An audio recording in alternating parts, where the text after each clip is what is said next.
ఈసారి first prize ఎలాగన్నా నాకే రావాలి. ఎంత బాగా చదువుకుంటుందో నా కూతురు. ఎంబీబీఎస్ అయిపోద్ది. రే గాడిదా చూడరా. ఏటది చదువుతుంది అనుకుంటున్నారా? అమ్మా 8 చుక్కలు ముగ్గేసేసానే. నెక్స్ట్ 10 చుక్కలు ముగ్గేస్తాను. ఈ స్నాప్ చాట్ ఫిల్టర్ లో భలే ఉన్నానే.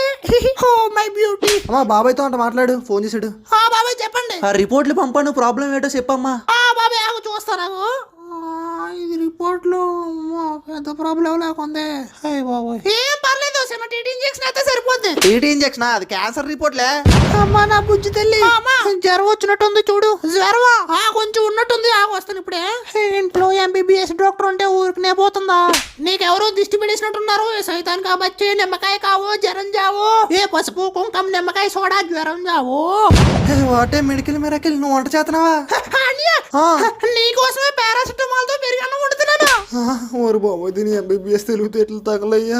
డాడీ అమ్మా అన్నీ చూడు, జలుబు అంటున్నాడు. ఆపరేషన్ చేస్తే ఒప్పుకోవట్లేదు. నువ్వన్నా చెప్పు డాడీ. ఒప్పుకోరా. బాబాయ్ ముక్కు కోసేసింది బాబోయ్. ఈ గుడ్డెందుకు ఎప్పుడు తెల్లగా ఉంటుంది? నాన్నగారు మొత్తం చదివించడానికి ఎంత అయింది? ఒక 1/2 ఎకరం భూమి అయిందిరా. ఇంకో ఎకరం అమ్మేసి పెళ్లి చేసేచ్చు కదా. ఇవన్నీ పెళ్లి చేసుకున్నాడు పడతాడు.